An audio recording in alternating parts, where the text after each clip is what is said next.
세계가 발칵 뒤집혔습니다. 한국 무기를 조롱하던 미국이 한국에 살려달라 고개를 숙였기 때문입니다.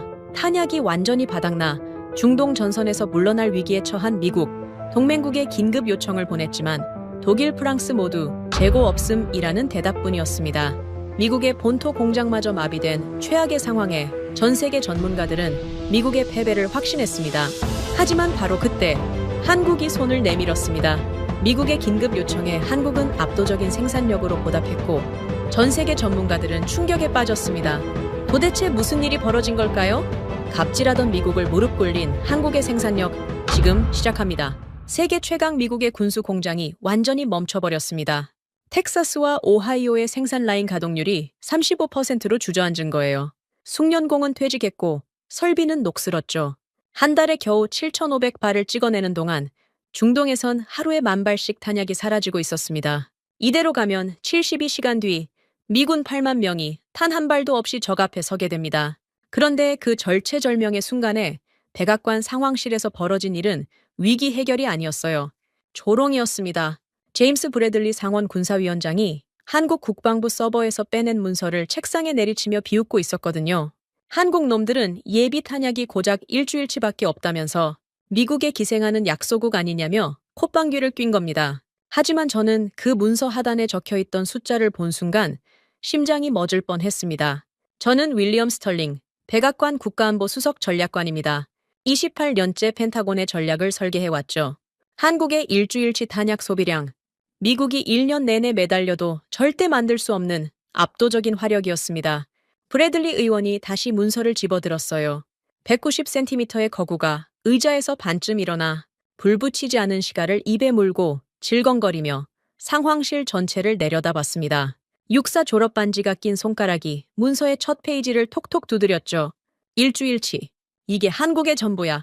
저 겁먹은 동양인들이 제국의 빵 부스러기나 주워 먹으려고 숫자를 부풀린 거라고. 저는 그 말을 듣는 순간 관자놀이가 욱신거렸습니다. 브래들리 의원은 텍사스 군수산업의 대부였어요. 로키드 마틴과 레이시온의 선거 자금을 받아 삼선 의원까지 올라간 인물이죠. 군산복합체의 이익이 곧 자신의 정치 생명이었으니까요. 한국의 능력이 진짜라면 자기 뒷배의 존재 이유가 사라지는 겁니다. 그래서 눈앞의 숫자를 읽을 수 없는 게 아니라 읽지 않으려는 거였어요. 저는 문서를 다시 펼쳤습니다. 하단의 숫자를 손톱으로 긁듯이 짚었어요. 의원님, 이 일일 최대 사격량을 7일로 곱해보셨습니까? 브래들리가 시가를 씹던 입을 멈추고 저를 노려봤습니다. 640만 발입니다. 우리 텍사스 공장이 20개월을 풀가동해야 나올 수량이 한국에선 일주일 만에 나온다는 뜻이에요. 상황실이 이 초쯤 조용해졌습니다. 참모들의 시선이 일제히 문서 하단으로 쏠렸죠. 하지만 브래들리는 그 침묵을 견디지 못했어요. 시가를 책상에 탁 내려놓더니 텍사스 억양이 더 짙어진 목소리로 쏘아붙였습니다. 스털링, 자네가 펜타곤에서 28년을 먹었으면서 아직도 한국 놈들의 뻥카를 구분 못하나? 저건 미국 예산을 뜯어내려는 사기극이야. 숫자 하나 부풀리는 건 저 나라가 원래 잘하는 짓이라고. 주먹이 떨렸어요. 하지만 감정으로 이길 상대가 아니라는 건 28년의 경험이 알려주고 있었죠. 저는 입을 다물었습니다. 브래들리가 조작 프레임을 못 박는 동안 상황실의 다른 참모들도 하나둘 고개를 끄덕이기 시작했어요. 그들에게는 브래들리의 확신이 불편한 진실보다 편했으니까요. 그때 마커스 손 대령이 키보드를 두드리기 시작했습니다. 눈 밑에 깊은 다크서클이 파인 신경질적인 장교였어요. 중동사령부 군수참모장으로 현장의 지옥을 가장 가까이서 겪고 있는 사람이었죠. 손 대령은 본토 텍사스 군수공장의 비상가동 명령어를 시스템에 입력했습니다. 브래들리의 조롱이 맞든 틀리든 미군 8만 명의 목숨은 72시간 뒤에 소멸하기 때문이었어요. 한국이 사기극이라면 우리 스스로 만들어야 하는 겁니다. 엔터키를 누른 손 대령의 손가락이 허공에 멈췄어요. 중앙 스크린에 붉은 에러 로그가 떴습니다. 가동 불가, 추가 생산 0%, 텍사스 공장, 오하이오 공장, 미시간 공장, 세 곳 모두 동일한 메시지였어요. 숙련공 부재, 설비 노후, 원자재 재고 제로. 한 줄 한 줄이 미국 군수산업의 사망 진단서나 다름없었습니다. 상황실이 얼어붙었어요. 방금까지 브래들리의 조롱에 고개를 끄덕이던 참모들의 얼굴이 창백하게 변했습니다. 손 대령이 키보드 위에 이마를 묻듯이 고개를 숙였어요. 자체 해결 능력이 완전히 소멸했다는 뜻이었으니까요. 하지만 브래들리는 달랐습니다. 멈추기는커녕 더 거칠어졌어요. 의자에서 벌떡 일어나 상황실 전체가 울릴 만큼 고함을 질렀습니다. 좋아, 그러면 더 간단하잖아. 주한미군 철수 카드를 꺼내. 한국 놈들한테 우리가 나간다고 하면 간이 콩알만해져서 무기를 통째로 바칠 거야. 강제 징발 결의안을 지금 즉시 의회로 송출해. 손가락이 결의안 송출 시스템의 실행 버튼을 향해 뻗는 걸 보는 순간 저는 의자에서 몸을 일으켰습니다. 뇌가 계산을 마치기도 전에 몸이 먼저 움직였어요. 이건 탁상 공론이 아니었습니다. 72시간 뒤에 죽는 건 스크린 위의 숫자가 아니라 살아있는 8만 명의 군인이었으니까요. 브래들리의 허세와 체면으로 굴러가는 결의안이 의회에 도달하면 한국과의 모든 협상 경로가 차단됩니다. 그 순간 미군 8만 명의 마지막 생명줄이 끊기는 거예요. 저는 송출 시스템 뒤편으로 돌아가 전원 케이블을 잡았습니다. 한 번에 뽑았어요. 스크린이 꺼지고 시스템 팬이 멈추는 소리가 상황실에 울렸죠.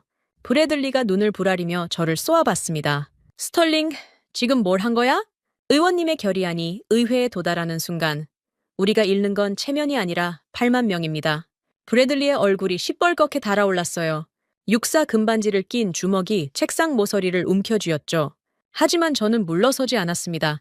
28년간 이 벙커에서 배운 게 하나 있다면 탁상 위의 서류로는 전쟁터의 목숨을 구할 수 없다는 거였어요. 직접 가야 합니다. 제 입에서 나온 말에 상황실이 다시 한번 조용해졌어요. 한국의 공장이 진짜인지 가짜인지, 저 숫자가 사기극인지 현실인지 이 벙커에 앉아서는 판단할 수 없습니다. 특사단을 꾸리겠습니다. 제가 직접 가서 확인하죠. 브래들리가 시가를 입에 다시 물더니 비죽 웃었어요. 좋아, 가. 한국 놈들한테 가서 세금이나 걷어오지. 당장 출발합시다. 저는 왼쪽 손목에 낡은 돌핀 시계를 내려다봤습니다. 28년 전 서울 남대문 시장에서 10달러를 주고 산 싸구려 전자시계였어요. 국가부도로 온 나라가 무너지던 날 미국 대사관 앞에서 구제금융 완화를 빌던 젊은 한국 관료의 떨리는 손을 기억합니다. 그때 저는 그 관료의 구두코가 달아있는 걸 보며 속으로 비웃었어요. 제국의 빵 부스러기나 주워 먹을 나라라고 생각했죠. 그 시계는 28년간 단 1초도 틀리지 않았습니다. 한 번도 배터리를 갈지 않았는데 멈추지 않았어요. 저는 그 사실을 대수롭지 않게 여겼습니다. 싸구려니까 단순하고 단순하니까 고장이 안 나는 거라고 치부했죠. 하지만 그날 상황실을 나서며 문득 이런 의문이 들었어요. 10달러짜리 시계에 28년간 일, 초이 오차도 허용하지 않는 정밀함을 집어넣은 나라가 정말 브래들리의 말대로 제국에 기생하는 약소국일까? 그 의문이 가슴 한가운데 쐐기처럼 박히는 순간 상황실의 철문이 등 뒤에서 닫혔습니다. 72시간의 시계가 째깍거리기 시작했어요. 인천공항에 내린 순간부터 뭔가 달랐습니다. 공항 의전실에 사람이 없었어요. 대사관 직원도 국방부 연락관도 통역사도 보이지 않았죠. 브래들리 의원이 시가를 질겅거리며 무례한 것들이라고 내뱉었지만 저는 그 텅 빈 의전실이 무례가 아니라 메시지라는 걸 직감했습니다. 당신들을 맞이할 격이 안 된다는 게 아니라 맞이할 필요가 없다는 선언이었으니까요. 국방부까지 이동하는 차 안에서 브래들리는 워싱턴 K 스트리트에 찰스 벤스와 위성 통화를 했어요. 벤스는 로키드 마틴을 비롯한 방산 로비 연합의 대표였죠. 통화 내용은 간단했습니다. 한국의 방위비 인상과 무기 징발 통지서를 던지고 거부하면 주한미군 철수를 협박하라는 거였어요. 브래들리는 연신 고개를 끄덕이며 금반지를 낀 손으로 통지서 봉투를 두드렸습니다. 자기가 들고 온 종이 한 장이면 한국이 무릎을 꿇을 거라고 믿어 의심치 않는 표정이었어요. 국방부 브리핑룸에 도착했을 때 저는 두 번째 메시지를 받았습니다. 방은 썰렁했어요. 긴 테이블 하나, 스크린 하나, 의자 6개, 장관도 차관도 없었습니다. 테이블 맞은편에 단 한 사람만 앉아 있었어요. 싸구려 은퇴 안경을 쓴 중년 남자였죠. 양복은 다림질이 반듯했지만 값비싸 보이지는 않았습니다. 그리고 그 남자의 오른손에는 모서리가 다 해진 낡은 검은색 가죽 가방이 놓여 있었어요. 가방의 가죽이 벗겨져 안쪽 천이 드러난 부분이 보였습니다. 20년은 넘게 쓴 물건이었죠. 윤기택 국방부 방위산업지원국장입니다. 목소리에 감정이 없었어요. 미소도 저기도 긴장도 느껴지지 않았습니다. 무표정이라는 표현도 부족했죠. 차라리 기계에 가까웠어요. 브래들리가 그 모습을 보고 코웃음을 쳤습니다. 장관은커녕 국장급을 내보냈다는 건 자기를 무시하는 거라고 판단한 거예요. 하지만 저는 다르게 읽었습니다. 장관이 안 나온 게 아니라 이 사람이면 충분하다고 판단한 겁니다. 한국 국방부가 이 자리의 무게를 모를 리 없었으니까요. 브래들리가 자리에 앉자마자 봉투를 꺼냈어요. 방위비 인상 및 무기 징발 통지서라는 제목이 찍힌 미 국방부 공식 문서였습니다. 두꺼운 손가락으로 봉투를 윤기택 국장 앞으로 밀어 던지듯 내밀었어요. 국장, 읽어봐. 미국이 뭘 원하는지 적어놨으니까. 윤기택 국장이 봉투를 집어들었습니다. 저는 그가 봉투를 뜯고 문서를 펼칠 거라고 예상했어요. 내용을 확인하고 난색을 표하고 상부에 보고하겠다며 시간을 벌 거라고 생각했죠. 28년간 수십 개국과의 협상에서 늘 봐왔던 패턴이었으니까요. 윤기택 국장이 자리에서 일어났습니다. 봉투를 든 채로 테이블 옆에 있는 기계 앞으로 걸어갔어요. 문서 파쇄기였습니다. 봉투를 열어보지도 않았어요. 그대로 투입구에 밀어 넣었습니다. 위잉 하는 소리와 함께 미합 중국 국방부 공식 통지서가 종이 가루로 변했어요. 파쇄기 아래 투명 수거함에 하얀 조각들이 눈처럼 쌓이는 게 보였습니다. 상황실이 아니라 브리핑룸이었는데도 공기가 백악관 벙커보다 무거웠어요. 브래들리의 시가가 입에서 떨어질 뻔했습니다. 금반지를 낀 손이 책상 모서리를 움켜잡았죠. 지금 뭘 한 거야? 미합 중국 공식 문서를 파쇄했어? 윤기택 국장은 대답하지 않았습니다. 파쇄기 옆 선반에서 안전모 2개를 집어들더니 테이블 위에 툭툭 던졌어요. 노란 안전모에 한글로 방문자라고 적혀 있었습니다. 그리고 다시 자리에 앉아 정면을 바라봤어요. 여전히 무표정이었습니다. 브래들리가 폭발했어요. 의자를 뒤로 밀치며 벌떡 일어나 책상을 내리쳤습니다. 쾅 하는 소리가 브리핑룸 벽에 부딪혀 울렸죠. 이건 외교적 모욕이야. 동맹 단절을 각오하고 한 짓인지 묻겠다. 텍사스 억양이 짙어진 고함이 방을 채웠습니다. 하지만 윤기택 국장의 표정은 1mm도 변하지 않았어요. 이 사람은 브래들리의 분노를 예측하고 있었던 겁니다. 아니, 유도하고 있었어요. 상대가 감정적으로 무너질수록 자기 쪽의 논리가 선명해지니까요. 그때 사라 젠킨스가 움직였습니다. 듀얼 스크린 태블릿을 들고 브래들리 옆에 섰어요. 립스틱 하나 바르지 않은 건조한 얼굴이 화면의 푸른 빛을 받아 더 차갑게 보였습니다. 의원님, CIA 교차 검증 결과를 말씀드려야겠습니다. 현재 미국 본토 군수 공장의 실질 가동률은 35% 미만입니다. 텍사스 메인라인은 숙련공 이탈로 사실상 정지 상태고 오하이오와 미시간은 설비 교체 시점을 2년째 넘기고 있어요. 우리가 징발을 요구할 위치가 아닙니다. 징발할 능력이 없는 쪽이 징발을 통보하는 건 허세지, 외교가 아니에요. 브래들리의 얼굴이 시뻘겋게 달아올랐습니다. 자기 편이어야 할 펜타곤 소속 분석관이 적 앞에서 팩트를 들이미는 꼴이었으니까요. 하지만 젠킨스의 숫자는 반박할 수 없는 것이었어요.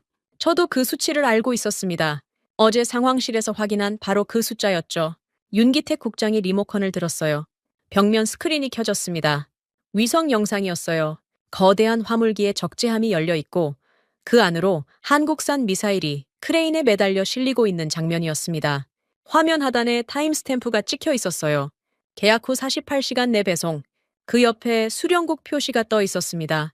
UAE, 아랍에미리트가 한국에서 미사일을 사서 이틀 만에 받고 있다는 뜻이었어요. 저는 그 화면을 보며 등골이 서늘해졌습니다. 미국이 중동에 무기를 납품하려면 의회 승인, 국무부 검토, 수출 통제 심사를 거쳐 최소 6개월이 걸립니다. 한국은 그걸 이틀 만에 해치운 거예요. 속도의 차이가 아니었습니다. 시스템 자체가 다른 차원이었어요. 브래들리가 스크린을 노려보며 내뱉었습니다. 할리우드식 가짜 영상이군. 한국이 미국 사절단 앞에서 쇼를 하는 거야. 윤기택 국장이 처음으로 고개를 살짝 기울였어요. 조롱도 분노도 아닌 마치 예정된 수순을 확인하는 듯한 동작이었습니다. 리모컨을 다시 눌렀어요. 스크린 오른쪽 상단에 숫자가 떴습니다. 남은 시간 60시간. 붉은 숫자가 1초 단위로 줄어들고 있었어요. 중동 전선의 미군 8만 명이 탄약 제로에 도달하기까지 남은 시간이었습니다. 윤기택 국장이 테이블 위에 무정의를 집어들었어요. 헬기 준비하십시오. 단 한마디였습니다. 무정의 너머로 수신 확인 신호가 돌아왔어요. 윤기택 국장은 무정의를 내려놓고 안전모 2개를 다시 한번 가리켰습니다. 서류는 버리십시오. 이제부터 진짜를 보여드리겠습니다. 브래들리가 이를 악물었어요. 이마에 핏줄이 돋을 만큼 분노가 차오르는 게 보였습니다. 하지만 움직이지 못했어요. 스크린의 붉은 숫자가 1초씩 줄어드는 게 시야 한가운데 박혀 있었으니까요. 저 숫자가 연기되면 중동 사막에서 죽는 건 한국 군인이 아니라 미국 군인이었습니다. 저는 브래들리의 팔을 잡았어요. 28년 선배 격인 상원 의원의 팔을 물리적으로 낚아채는 건 경력 전체를 거는 행동이었습니다. 하지만 탁상 공론으로 보낼 시간이 남아있지 않았어요. 의원님, 저 타이머가 가짜인지 진짜인지는 여기 앉아서 판단할 수 없습니다. 직접 눈으로 확인해야 판이 끝나요. 브래들리가 제 손을 뿌리치려 했습니다. 하지만 제 눈을 보더니 멈췄어요. 저도 진심이라는 걸 읽은 겁니다. 이건 한국 편을 드는 게 아니라 8만 명을 살리기 위해 진실을 확인하는 거라는 걸요. 브래들리가 시가를 씹으며 안전모를 집어들었습니다. 한마디도 하지 않았어요. 그게 승낙이었죠. 윤기택 국장이 자리에서 일어나 낡은 검은 가죽 가방을 들었습니다. 가방의 손잡이 부분이 닳아 원래 색을 알 수 없을 정도였어요. 28년 전 서울 남대문 시장의 기억이 스쳤습니다. 국가부도의 한복판에서 미국 대사관 앞에 섰던 젊은 관료. 구두코가 닳아 있었고 손이 떨리고 있었죠. 저는 그 얼굴을 정확히 기억하고 있었습니다. 눈앞에 윤기택 국장과 같은 얼굴이었어요. 28년 전 그 관료가 바로 이 사람이었습니다. 그때는 몰랐어요. 그 떨리던 손이 28년 동안 무엇을 만들어 왔는지를. 왼쪽 손목에 돌핀 시계가 째깍거렸습니다. 브리핑룸을 나서는 윤기택 국장의 등에서 절사규 냄새 같은 건 나지 않았어요. 하지만 그 낡은 가방이 품고 있을 28년의 무게가, 브래들리의 시가 영희보다 훨씬 짙게 공기를 눌렀습니다. 헬기가 창원공장 옥상에 착륙하는 순간 소리가 먼저 덮쳤습니다. 120데시벨. 숫자로는 알고 있었지만 몸으로 받는 건 전혀 다른 차원이었어요. 귀가 아닌 흉골이 먼저 진동했습니다. 착륙 패드에서 옥상 출입구까지 겨우 20m였는데 그 사이에 매캐한 절사규 냄새가 코를 찔렀어요. 기름과 쇳가루가 뒤섞인 냄새였습니다. 백악관 상황실의 정수된 공기와는 다른 세계였죠. 이건 서류 위의 숫자가 아니라 살아있는 공장이었어요. 옥상 출입구를 나서자마자 한 사람이 다가왔습니다. 남색 구형 작업복을 입은 중년 남자였어요. 절사규 얼룩이 가슴팍과 소매에 얼룩덜룩 배어 있었죠. 얼굴은 기름때가 끼어 나이를 가늠하기 어려웠지만 눈매는 또렷했습니다. 그 남자가 손을 내밀었는데 저는 그 손을 보고 멈칫했어요. 왼손 새끼손가락에 반마디가 없었습니다. 깔끔하게 절단된 게 아니라 눌린 듯 뭉개져 있었어요. 프레스 기계에 찍힌 흔적이라는 걸 직감적으로 알 수 있었죠. 황만수 155mm 자동화 라인 생산 총괄 반장입니다. 현장 보안 규정에 따라 외부 전자기기와 개인 소지품을 수거하겠습니다. 브래들리가 시가를 씹던 입을 멈췄어요. 황만수 반장이 말이 끝나기도 전에 보안 요원 2명이 다가와 브래들리의 금장씨가 케이스를 수거함에 넣었습니다. 이어서 암호화 통신기기까지요. 브래들리의 얼굴이 일그러졌어요. 미상원 군사위원장의 개인 물품을 말단 반장이 압수하는 상황이었으니까요. 이봐, 나는 미합 중국 상원 의원이야. 누구 허락을 받고 이러는 거지? 황만수 반장은 대답하지 않았습니다. 이미 돌아서서 걸어가고 있었어요. 등에 땀 자국이 번진 작업복이 형광등 아래서 번들거렸죠. 윤기택 국장이 브래들리를 향해 고개만 살짝 기울였습니다. 공장장 규정입니다. 예외는 없어요. 저는 그 짧은 교환에서 한국 측의 의도를 읽었습니다. 이 공장에서는 워싱턴의 서열이 통하지 않는다는 선언이었어요. 여기서의 권위는 직함이 아니라 현장이 결정하는 거였죠. 메인홀 진입구에 이중 방폭문이 열렸습니다. 그 순간 열기가 벽처럼 밀려왔어요. 온도가 확 뛰었습니다. 시뻘건 쇳물이 컨베이어 라인 위로 쏟아지고 있었어요. 하나가 아니었습니다. 2개, 3개, 4개. 시선을 돌릴 때마다 새로운 라인이 나타났어요. 18개의 자동화, 컨베이어 벨트가 동시에 가동되고 있었습니다. 거대한 로봇 암들이 붉게 달아오른 금속을 정밀하게 집어올려 다음 공정으로 넘기고 있었죠. 사람은 거의 보이지 않았어요. 간간히 모니터 앞에 서서 데이터를 확인하는 기술자가 몇 명 있을 뿐이었습니다. 사라 젠킨스가 태블릿을 열었어요. CIA 전용 스톱워치 앱을 실행하더니 가장 가까운 라인의 끝단의 시선을 고정했습니다. 완제품이 떨어지는 순간을 기다리는 거였죠. 저도 같은 지점을 바라봤어요. 시뻘건 금속 덩어리가 라인을 타고 이동하며 프레스, 선삭, 조립 공정을 거치는 과정이 눈앞에서 펼쳐졌습니다. 로봇 암이 완성된 포탄을 집어올려 배출대에 놓는 순간 젠킨스의 스톱워치가 멈췄어요. CB2. 저는 그 숫자를 보고 숨을 들이쉬는 걸 잊었습니다. 텍사스 공장에서 155mm 포탄 한 발을 만드는 데 걸리는 시간이 48분이었어요. 한국은 12초. 240배의 격차였습니다. 하지만 머리로 계산하기 전에 몸이 먼저 반응했어요. 배출대 위에 놓인 포탄에서 열기가 뿜어져 나왔습니다. 저는 가까이 있던 작업자의 내열 장갑을 빌려 끼고 그 포탄을 잡았어요. 장갑을 뚫고 열기가 전해졌습니다. 무게감, 표면의 정밀한 가공 흔적, 뇌관부의 정교한 마감. 가짜가 아니었어요. 방금 이 라인에서 태어난 실물이었습니다. 젠킨스가 스톱워치 화면을 브래들리에게 들이밀었어요. 의원님, 이 12초는 지금 우리가 보고 있는 이 라인 한 개의 속도입니다. 전체가 아니에요. 이 공장에 이런 라인이 18개 돌아가고 있어요. 브래들리의 눈이 커졌습니다. 시가를 압수당해 씹을 것도 없는 입이 반쯤 벌어졌어요. 12초에 한 발, 라인이 18개, 하루 24시간 가동. 계산이 끝나기도 전에 숫자의 규모가 머리를 때리는 게 느껴졌습니다. 어제 백악관 상황실에서 제가 역산했던 바로 그 숫자, 640만 발이 허풍이 아니었다는 증거가 눈앞에서 쏟아져 나오고 있었어요. 하지만 브래들리는 꺾이지 않았습니다. 아니, 꺾일 수 없었어요. 이 숫자가 진짜라면 텍사스 군수산업이 존재할 이유가 사라지니까요. 브래들리의 정치 생명 자체가 증발하는 겁니다. 의원이 주먹을 불끈 쥐더니 목소리를 높였어요. 속도만 빠르면 뭐하나. 50%는 불량일 깡통이야. 전쟁터에서 불발탄을 쏘면 적이 아니라 우리 병사가 죽어. 이건 품질 검증 없이 속도만 자랑하는 쇼라고. 불량률, 그게 브래들리의 마지막 방어선이었습니다. 속도는 인정할 수 없지만 품질의 결함이 있다면 이 공장 전체를 부정할 수 있으니까요. 논리가 아니라 생존이었어요. 저는 브래들리가 스스로 무너지지 않기 위해 필사적으로 벽돌을 쌓고 있다는 걸 알았습니다. 황만수 반장이 돌아왔어요. 브래들리의 고함을 들었을 텐데 표정에 변화가 없었습니다. 대꾸도 하지 않았어요. 새끼손가락이 반쯤 잘린 투박한 손으로 라인 끝에 설치된 대형 패널의 전원을 켰습니다. 홀로그램이 떠올랐어요. AI 엑스레이 전수검사 시스템이었습니다. 화면의 포탄의 단면이 실시간으로 스캔되고 있었어요. 뇌관부, 외피 두께, 장약실 용적, 탄두 접합부. 각 부위마다 초록색 정상 표시가 순식간에 찍혀나갔습니다.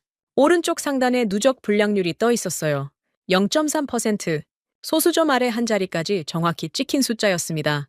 실시간 검수 센서 로그가 아래로 줄줄이 흘러내리고 있었고 각 포탄마다 고유 시리얼 넘버가 부여되어 전수 이력이 추적되고 있었어요. 0.3%, 미국 텍사스 공장의 최근 불량률이 4.2%였습니다. 14배의 차이였어요. 속도에서 240배, 품질에서 14배. 브래들리가 쌓아 올린 마지막 벽돌이 산산이 부서지는 소리가 들리는 것 같았습니다. 브래들리의 입이 열렸다 닫혔어요. 말이 나오지 않는 거였습니다. 금반지를 낀 손이 허공을 더듬었죠. 씹을 시가도 없고 내리칠 책상도 없고 불을 참모도 없었어요. 이 현장에서 브래들리가 가진 권위는 아무런 힘도 발휘하지 못했습니다. 워싱턴의 서열이 창원의 쇳물 앞에서 증발하고 있었어요. 황만수 반장이 패널 앞에 서서 처음으로 입을 열었습니다. 의원님이 50% 불량이라고 하셨죠. 우리 라인에서 나가는 포탄에는 전부 이름이 있습니다. 하나하나 검사 이력이 찍혀요. 불량이 나오면 3초 안에 라인이 멈춥니다. 깡통을 만들 시간 자체가 없어요. 그 말을 하는 황만수 반장의 손을 저는 다시 봤습니다. 새끼손가락 반마디가 없는 그 손이 프레스 기계 아래서 얼마나 많은 시간을 보냈는지 흉터가 말해주고 있었어요. 저 손이 만든 라인이었습니다.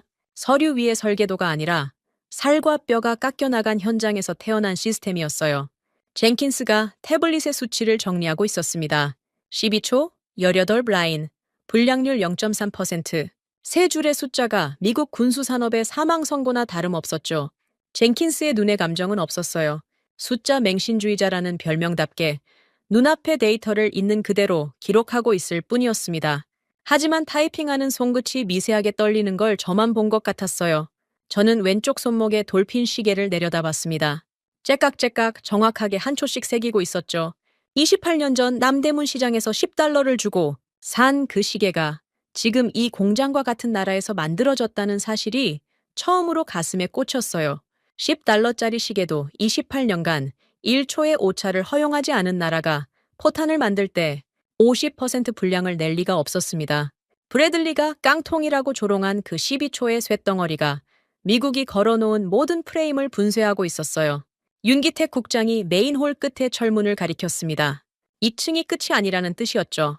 브래들리는 금반지를 낀 손을 주머니에 찔러 넣고 고개를 숙인 채 걸었어요.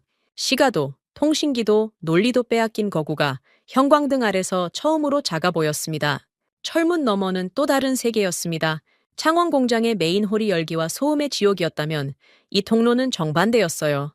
온도가 뚝 떨어졌고 형광등 대신 바닥에 매립된 푸른 유도등만 희미하게 길을 밝히고 있었습니다. 군사시설 특유의 콘크리트 냄새가 코를 찔렀죠. 복도 끝에 육중한 철문이 하나 더 보였어요. 문 위에 한글로 환경시험동이라고 적혀 있었습니다. 브래들리가 걸음을 멈추고 뒤를 돌아봤어요. 메인홀에서 당한 굴욕을 삼키느라 입이 일자로 굳어 있었습니다. 하지만 이 남자는 무너지는 법을 모르는 사람이었어요. 텍사스 정치판에서 삼선까지 올라간 건 두꺼운 얼굴 가죽만으로 된 게 아니었죠. 논리가 깨지면 프레임을 바꾸는 게 브래들리의 생존 방식이었습니다. 스털링, 공장에서 만든 건 인정해 줄 수도 있어. 하지만 온실 속 수치일 뿐이야. 중동 사막은 여기하고 달라.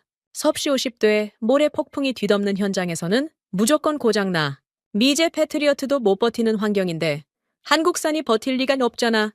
논리가 아니라 믿음이었어요. 미국이 못하면 한국도 못한다는 전제 자체가 틀렸는데 브래들리는 그 전제를 의심할 능력이 없었습니다. 아니, 의심하면 자기가 무너지니까 의심하지 않는 거였죠. 윤기택 국장이 브래들리의 말이 끝나기도 전에 움직였어요. 복도 오른쪽 벽에 있는 조작 패널에 손을 갖다 대자 철문이 기압 차이 때문에 쉬익 하는 소리를 내며 열렸습니다. 문이 열리는 순간 열풍이 얼굴을 때렸어요. 눈을 뜰 수 없을 정도였습니다. 섭씨 50도. 숫자로 듣는 것과 피부로 받는 것은 전혀 달랐어요. 코 안쪽이 마르는 게 느껴졌고 입술이 순식간에 갈라지기 시작했습니다. 인공 사막 챔버였습니다. 축구장 반 개 크기의 밀폐 공간에 실제 중동 사막의 모래가 깔려 있었어요. 천장에서 적외선 히터가 내리쬐고 있었고 벽면에 대형 팬이 모래를 끌어올려 인공 모래 폭풍을 시뮬레이션하고 있었죠. 챔버 중앙에 천궁이 미사일 발사대가 세팅되어 있는 게 보였습니다. 발사대 위에 올려진 미사일 한 기가 모래바람 속에서 묵직하게 서 있었어요. 브래들리가 챔버 안으로 들어서며 벽면의 통제 패널을 발견했습니다.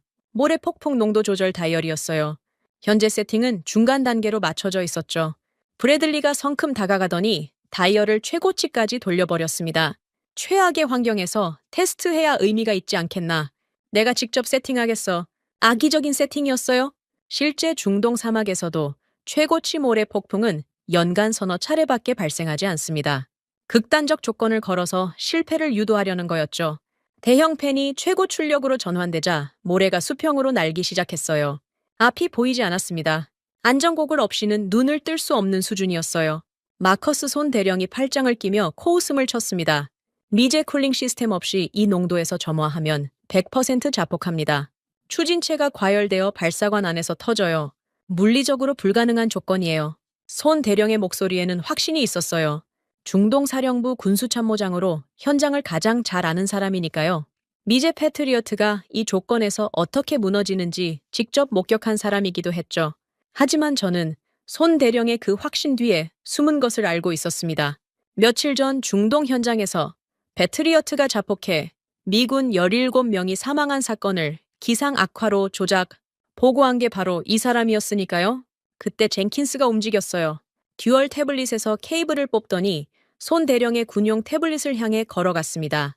손 대령이 뒤로 물러서려 했지만 늦었어요. 젠킨스가 강제 미러링 케이블을 포트에 꽂았습니다.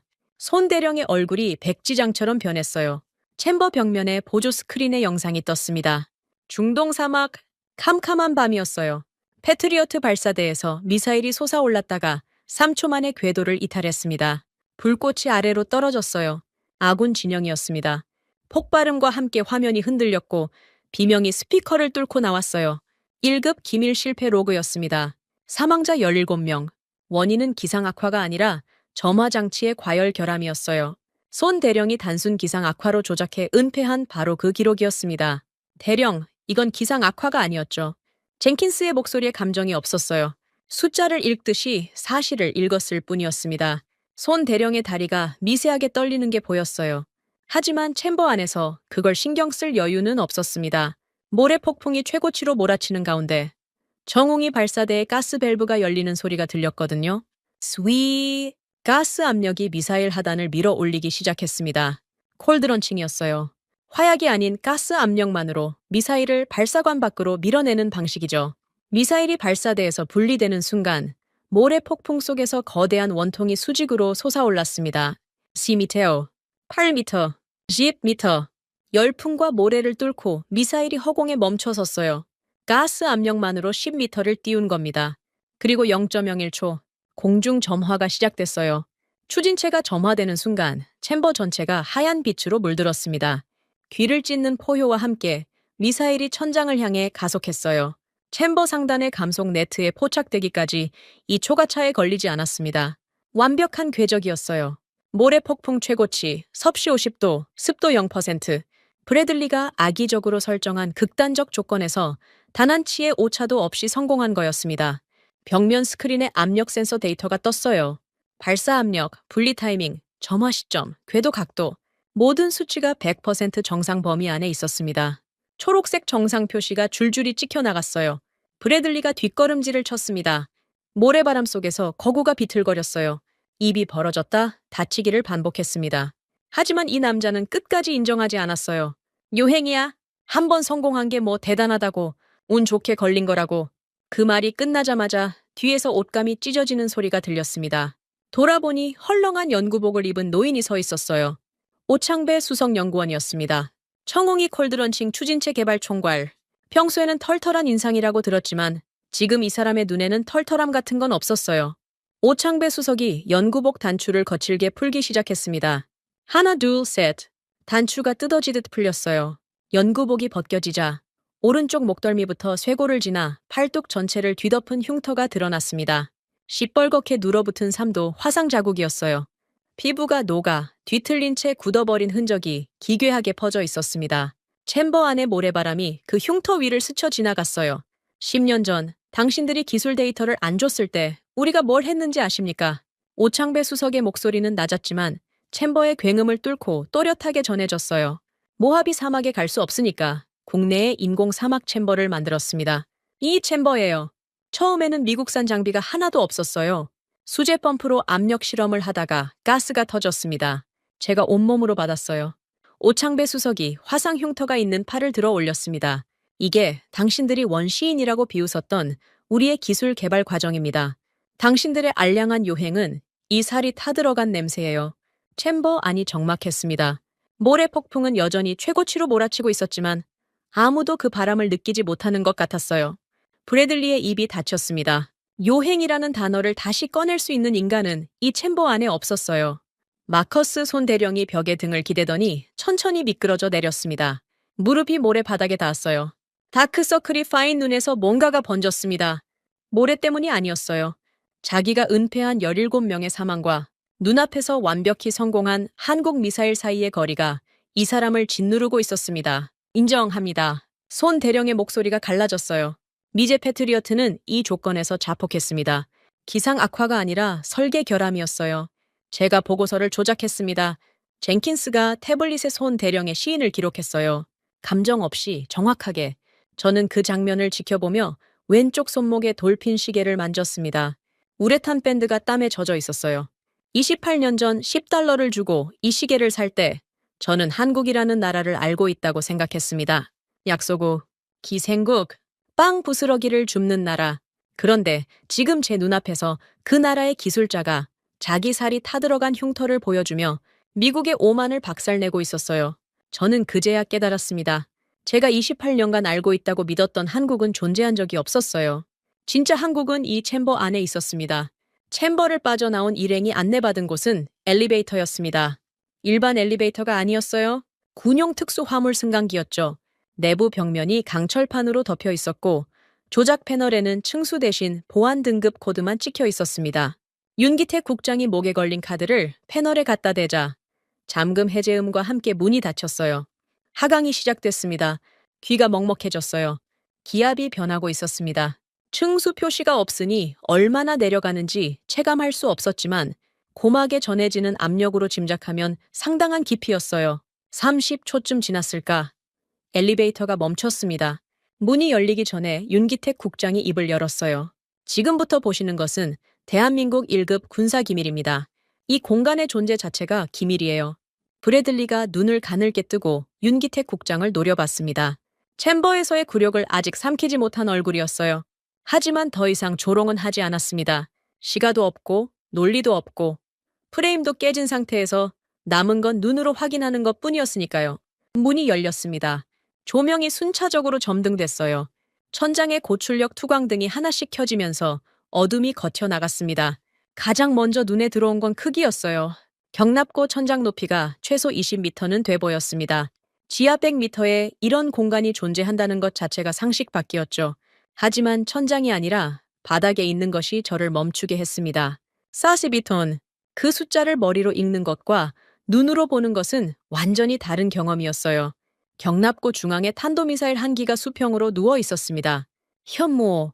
대한민국이 독자 개발한 극초음속 탄도미사일이었어요. 길이만 해도 미국의 ICBM급 미니트맨과 맞먹었습니다. 미사일 표면의 내열 타일이 투광등 빛을 받아 둔탁하게 빛나고 있었어요. 이건 모형이 아니었습니다. 연료 주입 포트가 밀봉된 차의 대기 상태였고 단두부 접합 볼트에는 최종 점검 완료 태그가 매달려 있었어요. 브래들리가 멈춰 섰습니다. 거구가 미사일 앞에서 작아 보였어요. 금반지를 낀 손이 무의식적으로 주머니 안에서 움직이는 게 보였습니다. 시가를 찾는 거였죠. 없었어요. 장원 공장 옥상에서 황만수 반장이 압수했으니까요. 이건 뭐야? 브래들리의 목소리가 건조했습니다. 고함도 조롱도 아니었어요. 처음으로 정보를 요청하는 톤이었습니다. 윤기택 국장이 대답하지 않았어요. 대신 경납고 벽면의 통제 패널로 걸어갔습니다. 낡은 가죽 가방을 바닥에 내려놓고 패널의 보호 커버를 열더니 스위치 하나를 올렸어요. 콜드런칭 압력 시뮬레이션. 패널 상단에 그렇게 표시가 떴습니다. 경납고 전체가 진동하기 시작했어요. 바닥이 먼저 떨렸습니다. 발바닥을 통해 종아리까지 진동이 올라왔어요. 미사일 하단의 가스 분출구에서 백색 증기가 뿜어져 나왔습니다. 시뮬레이션이었지만 가스 압력은 실제였어요. 분출되는 충격파가 경납고의 공기를 밀어내며 벽면에 부딪혔습니다. 컹! 소리가 아니라 충격이었어요. 흉골이 안쪽에서 밀리는 느낌이었습니다. 동시에 경납고 한쪽 벽에 설치된 지진 모니터에 숫자가 찍혔어요. 규모 3.2. 가스 충격파만으로 지진계에 잡히는 에너지가 발생한 겁니다. 발사가 아니라 시뮬레이션인데도요. 브래들리가 중심을 잃었어요. 190cm의 거구가 충격패 밀려 비틀거리다 바닥에 엉덩이를 찧었습니다. 금반지를 낀 손이 경납고 바닥에 철판을 짚었어요. 그 손이 떨리고 있었습니다. 텍사스에서 삼선 의원을 지낸 사내의 손이 지하 100m에서 떨리고 있었어요. 그때 브래들리의 위성 휴대폰이 울렸습니다. 장원 공장에서 개인 통신기기는 압수당했지만 위성 휴대폰만은 상원 의원 비상통신 규정에 의해 회수 대상에서 제외됐었죠. 브래들리가 바닥에 앉은 채로 전화를 받았어요. 발신자는 찰스 벤스였습니다. 워싱턴 K 스트리트의 방산 로비스트, 로키드 마틴 연합의 대표죠. 스피커에서 벤스의 목소리가 새어나왔어요. 브래들리, 절대로 한국과 계약하면 안 돼. 로키드 마틴이 차기 예산에서 텍사스 공장 증설을 약속했어. 한국산을 도입하는 순간 텍사스 일자리가 증발해. 그러면 차기 선거는 끝이야. 정치 생명을 걸 거야? 저는 그 통화를 들으며 이를 악물었어요. 벤스의 관심사는 중동에서 죽어가는 8만 명이 아니었습니다. 텍사스 일자리와 선거 자금이었어요. 8만 명의 목숨보다 한 명의 정치인 재선이 우선이라는 뜻이었죠. 브래들리의 눈이 흔들렸습니다. 바닥에 앉은 채로 전화기를 움켜쥔 손에 힘이 들어갔어요. 이 남자는 중동의 병사들과 텍사스의 표밭 사이에서 저울질을 하고 있었습니다. 젠킨스가 한 발 앞으로 나섰어요. 듀얼 태블릿의 화면을 브래들리와 벤스 모두에게 보이도록 들어 올렸습니다. 의원님, 그리고 벤스 씨도 들으십시오. 현재 미군 첨단 무기를 구동하는 핵심 부품의 98%가 한국산 HBM 칩입니다. 이지스함, 패트리어트, F-35의 전투 관리 시스템까지 두뇌가 전부 한국산이에요. 98%. 그 숫자가 경납고의 공기를 얼려버렸습니다. 저도 알고는 있었어요. 지난 10년간 미 군산복합체들이 원가 절감을 위해 무기 통제, 모듈의 핵심 반도체를 한국산으로 교체해왔다는 건 공공연한 비밀이었죠. 하지만 98%라는 구체적 수치를 이 맥락에서 들으니 의미가 완전히 달라졌어요. 한국이 공급을 끊으면 미군의 첨단 무기 체계 전체가 마비된다는 뜻이었습니다. 윤기택 국장이 브래들리에게 다가갔어요. 바닥에 앉아있는 거구를 내려다보며 손을 내밀었습니다. 전화기를 달라는 거였죠. 브래들리가 멍하니 올려다봤어요. 저항할 기력이 남아있지 않은 눈이었습니다. 윤기택 국장이 전화기를 가져갔어요. 스피커폰으로 전환했습니다. 그리고 경납고 벽면에 대형 스크린을 켰어요. 화면에 코드가 떠올랐습니다.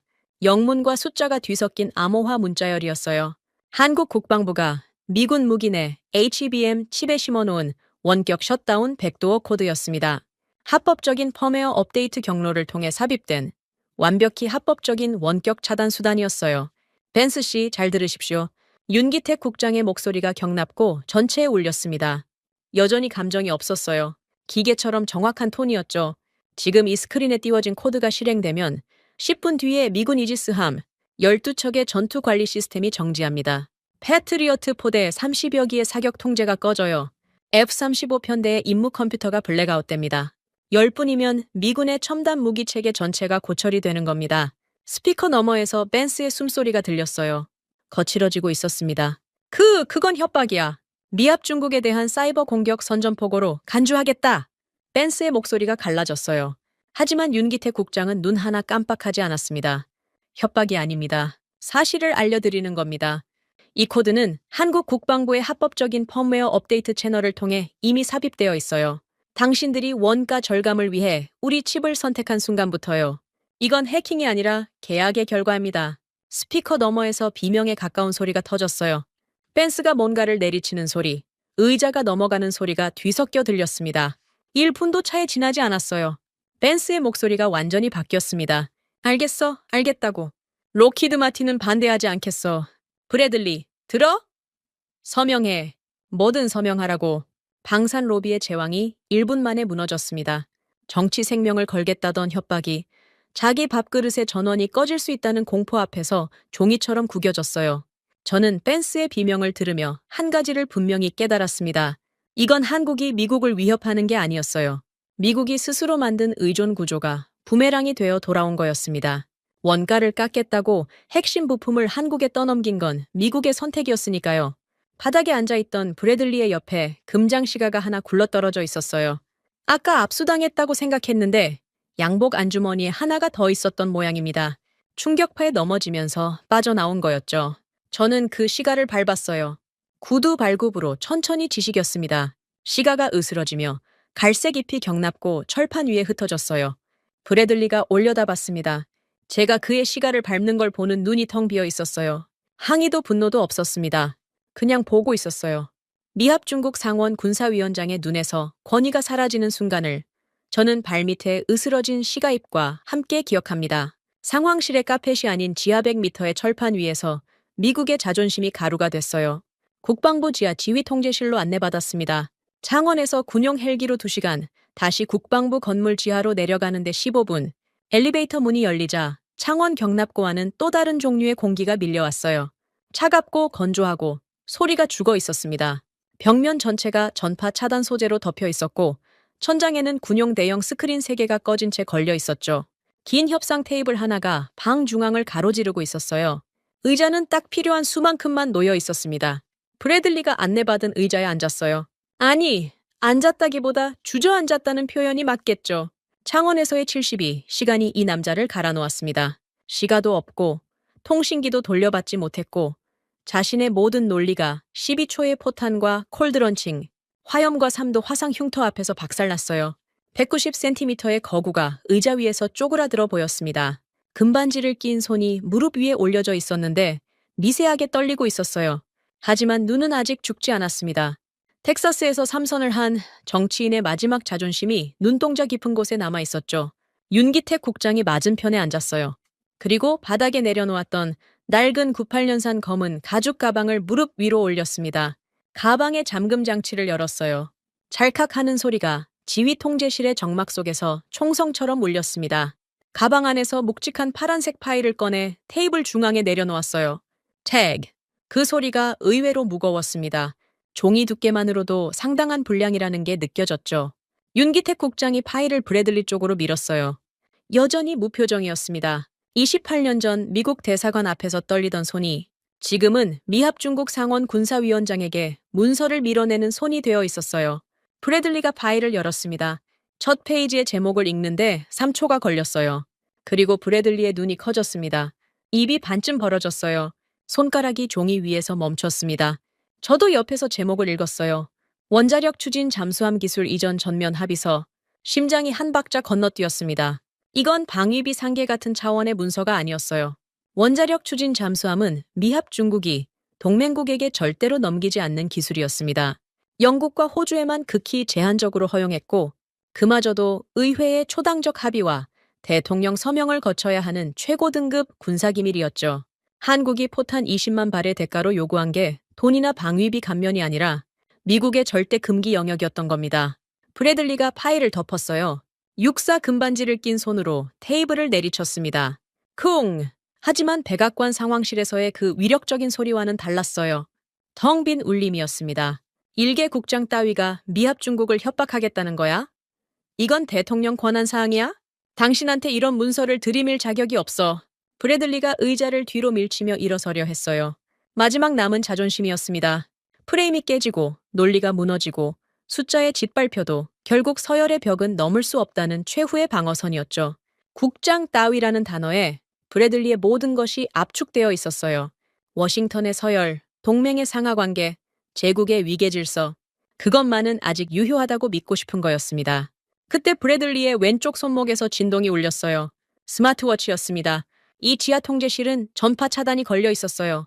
외부 통신은 완전히 차단된 상태였죠. 그런데 진동이 왔습니다.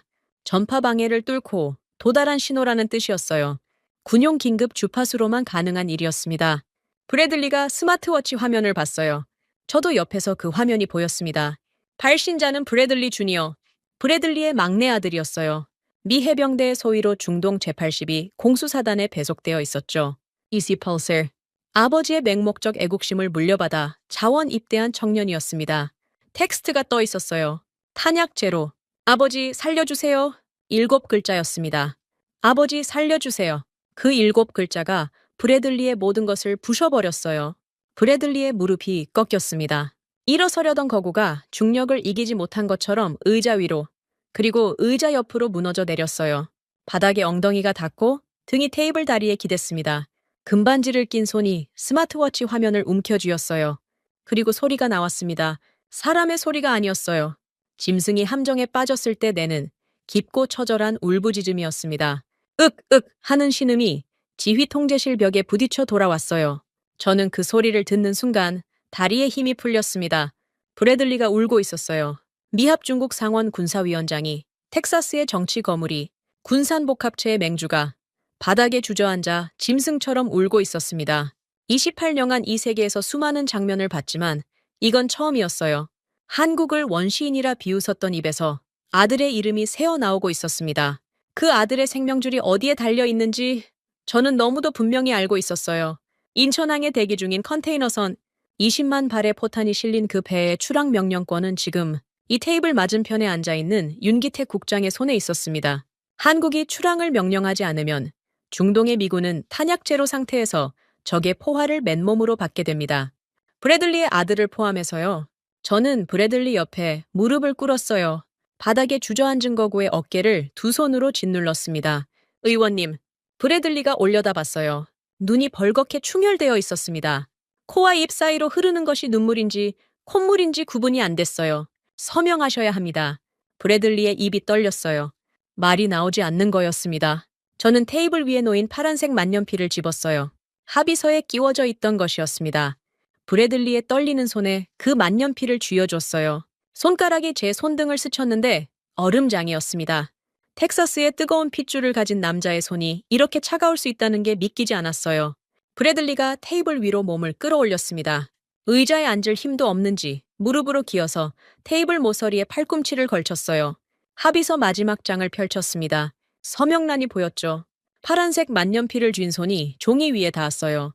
떨림이 멈추지 않았습니다. 만년필 끝이 종이 위에서 이리저리 흔들렸어요. 제임스 브래들리. 그 이름이 종이 위에 새겨지는데 15초가 걸렸습니다. 글씨가 비틀어지고 흔들려서 겨우 알아볼 수 있는 수준이었어요. 서명이 끝나는 순간 만년필이 브래들리의 손에서 떨어졌습니다. 테이블 위에서 대구르르 굴러갔어요. 동시에 브래들리의 눈에서 떨어진 물방울이 합의서 위에 떨어졌습니다. 서명 바로 옆이었어요. 잉크가 번지지는 않았지만 종이가 동그랗게 젖었습니다. 그 자국은 마르더라도 흔적이 남을 거였어요. 합의서 위에 떨어진 브래들리의 눈물이 서명을 영원히 봉인한 거였습니다. 윤기택 국장이 자리에서 일어났어요. 합의서를 가져가 서명을 확인했습니다. 종이 위에 눈물 자국을 봤을 텐데 표정의 변화는 없었어요. 이 사람은 28년 동안 이 순간을 위해 감정을 봉인해온 사람이었으니까요. 감정을 터뜨릴 이유도 자격도 여유도 없었겠죠.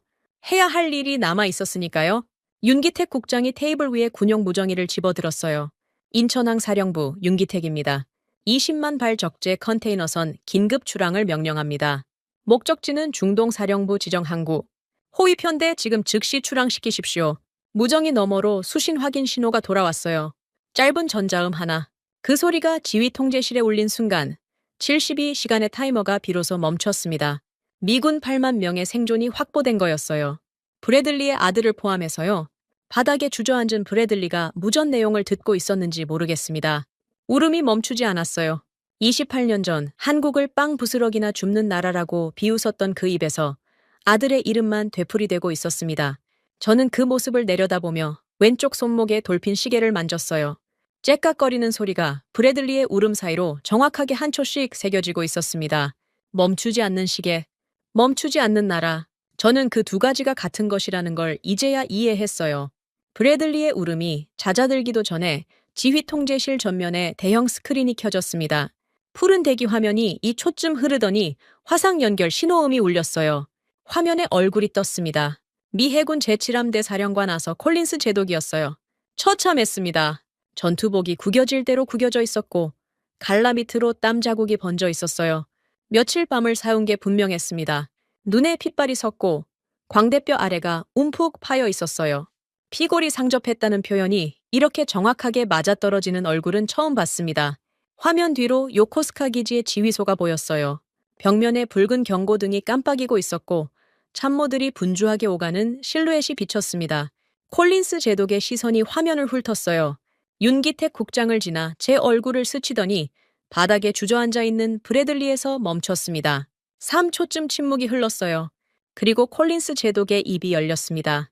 브래들리, 지금 바닥에 앉아서 울고 있는 거야? 목소리가 갈라져 있었어요. 며칠 밤을 고함치고 무전을 받으며 쉬지 않은 성대였죠. 하지만 그 갈라진 목소리 속에 담긴 건 피로가 아니라 분노였습니다. 내 부하들이 중동 사막에서 탄약 없이 참호를 파고 있어. 20대 애들이 총알 한 발 없이 적 포화를 기다리고 있다고. 그런데 당신은 워싱턴에서 정치 노름을 하고 텍사스 표밭을 걱정하고 로비스트 전화나 받고 있었잖아. 브래들리가 고개를 들었어요. 충혈된 눈으로 스크린을 올려다봤습니다. 콜린스 제독이 카메라를 향해 몸을 숙였어요. 핏발선 눈이 화면 가득 차올랐습니다. 이 개자식아, 탁상머리에서 체면 챙기다 내 새끼들 다 죽일 뻔했어. 쌍욕이었습니다. 미 해군 제독이 상원 군사위원장에게 공개 화상회의에서 쌍욕을 퍼부은 거예요. 군의 서열도, 정치의 서열도, 워싱턴의 예절도 전부 무시한 사자후였습니다.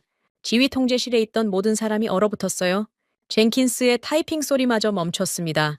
하지만 저는 콜린스 제독의 분노가 정당하다는 걸 알고 있었어요. 이 사람은 지난 사흘간 부하들의 탄약 고갈 보고를 실시간으로 받아왔습니다.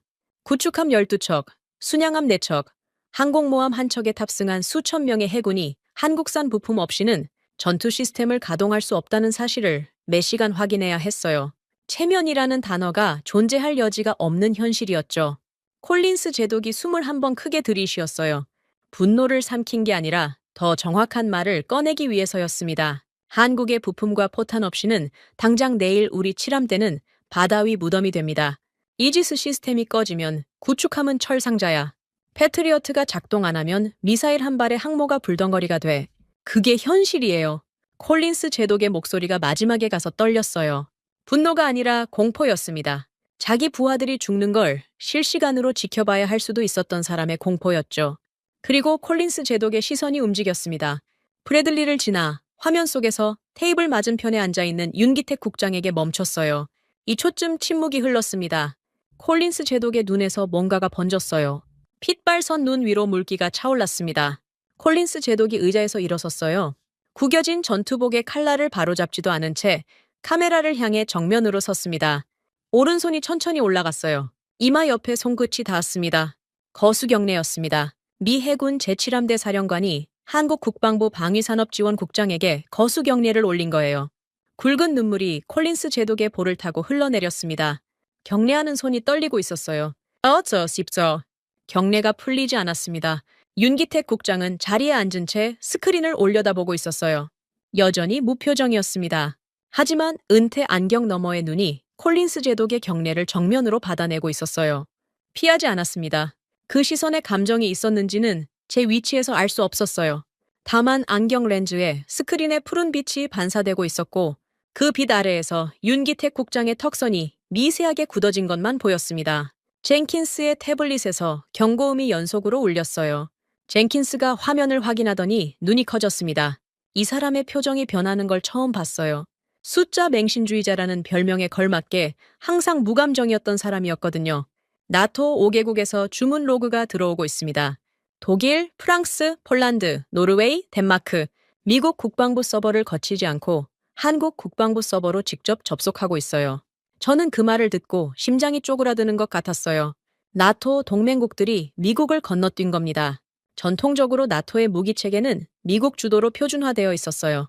모든 주문, 호환성 검증, 기술 이전이 펜타곤을 통과해야 했죠.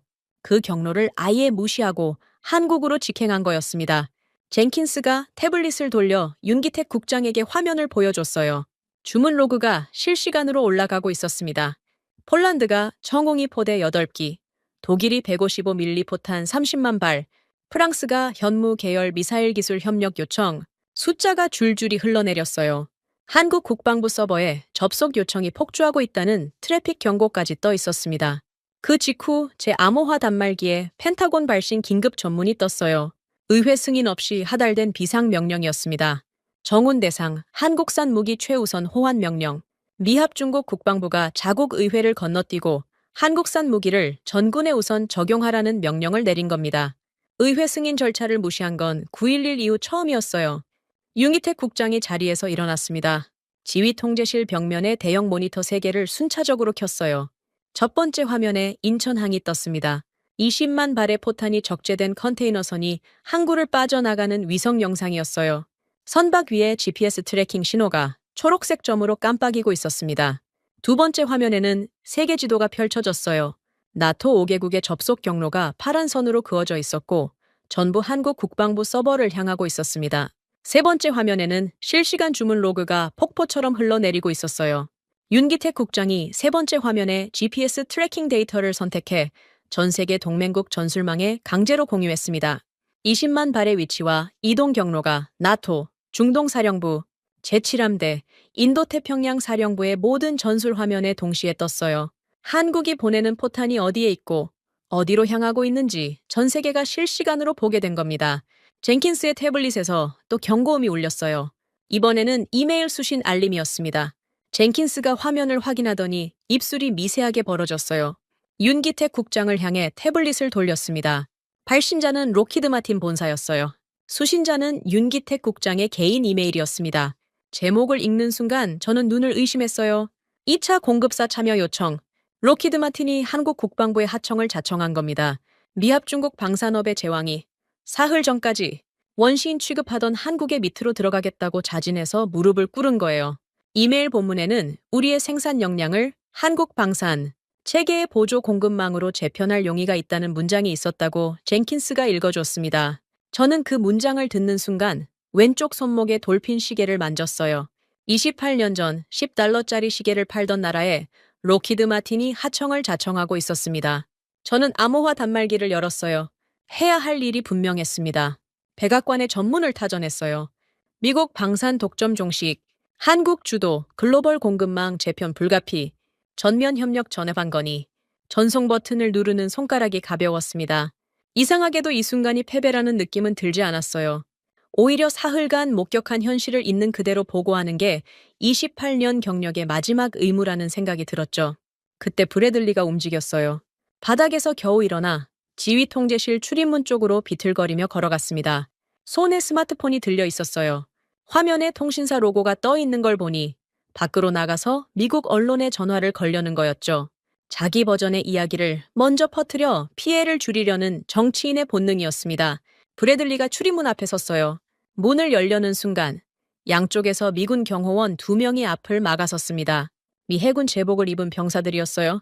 칠함대 소속이었습니다. 브래들리가 눈을 부라렸어요. 비켜. 나는 미합 중국 상원 의원이야? 경호원이 대답했습니다. 제독의 명령입니다. 이 방을 나가실 수 없습니다. 콜린스 제독의 명령이었어요. 스크린 속에 콜린스 제독이 여전히 화면에 떠 있었습니다. 눈물은 닦았지만 핏발은 가시지 않은 눈으로 브래들리를 보고 있었어요. 브래들리, 밖에 나가서 언론 플레이 할 생각은 접어. 당신이 이 방에서 한 짓을 내가 전부 기록하고 있어. 한 발자국이라도 나가면 군사 기밀 유출로 헌병대에 넘긴다.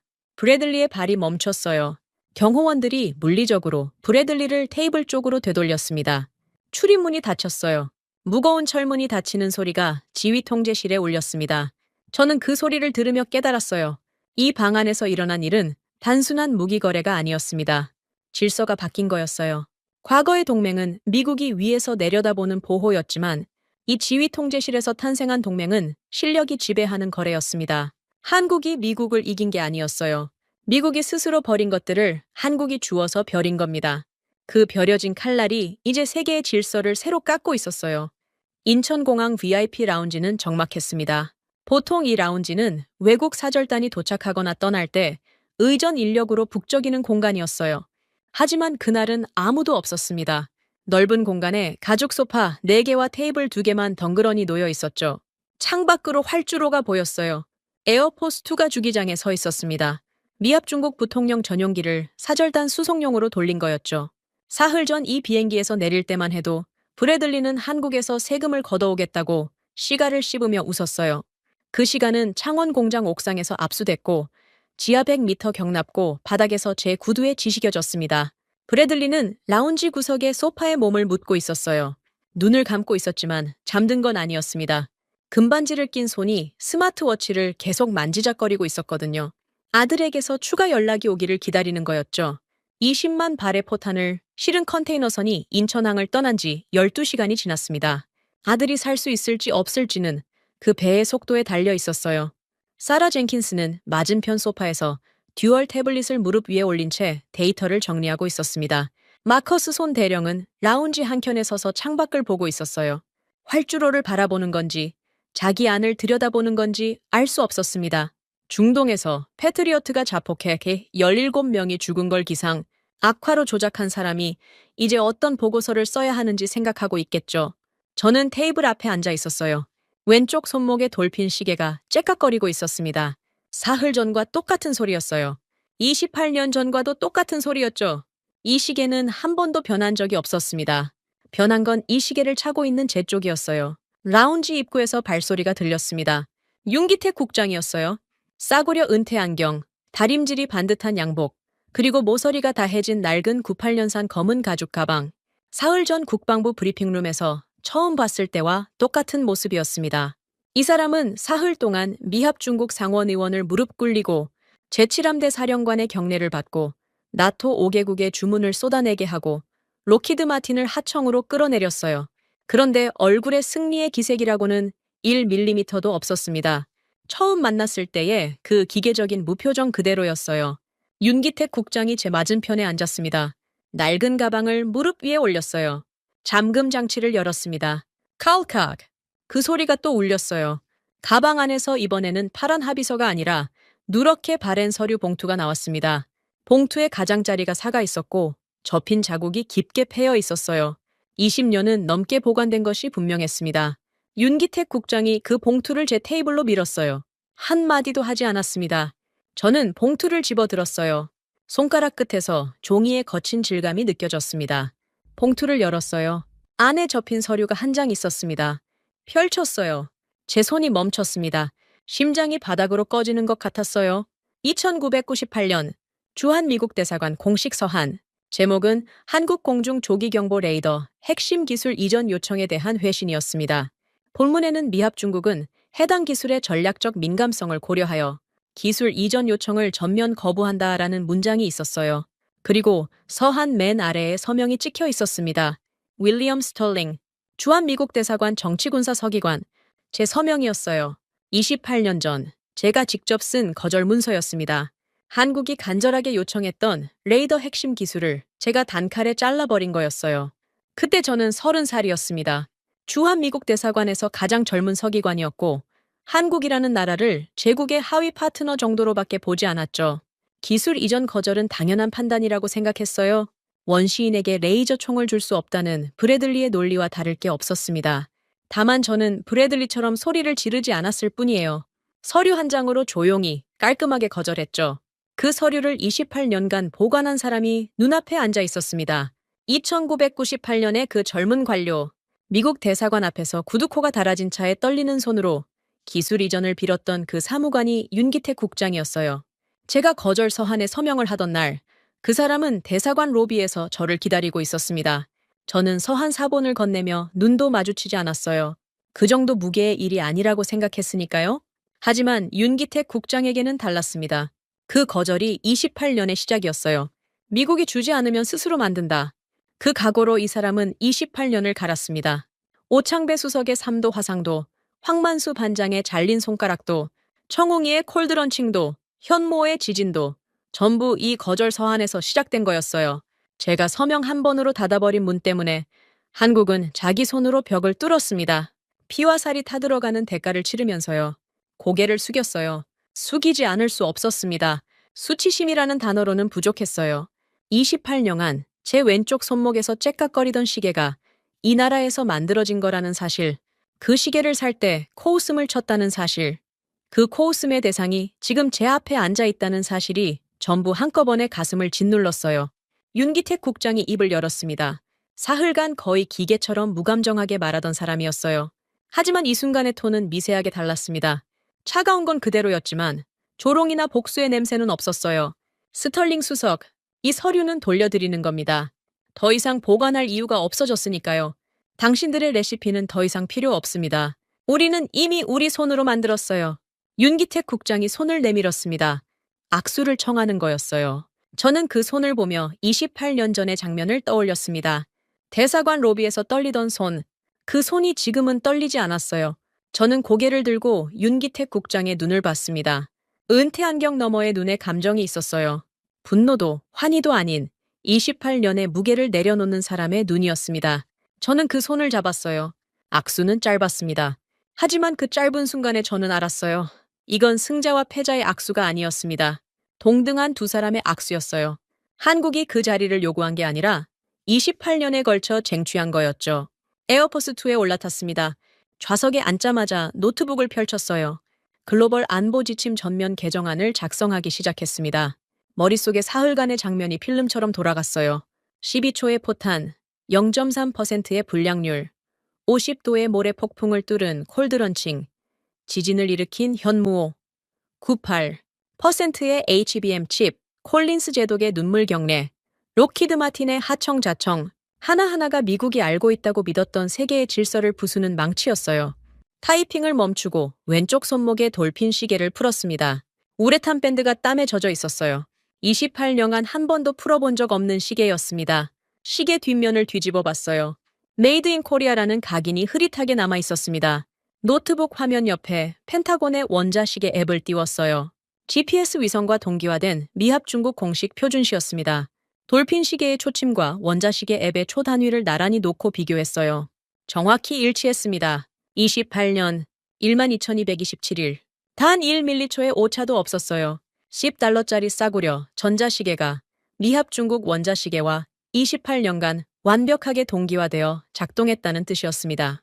배터리를 한 번도 갈지 않았어요. 그런데 멈추지 않았습니다. 1밀리초도 틀리지 않았어요. 저는 그 시계를 노트북 옆에 내려놓았습니다. 그리고 개정안의 마지막 줄을 적었어요. 미국은 이제 한국의 표준에 적응해야 한다. 전송 버튼을 눌렀습니다. 암호화 회선을 통해 백악관으로 전문이 날아갔어요. 에어포스2의 엔진 소리가 객실을 채우고 있었습니다.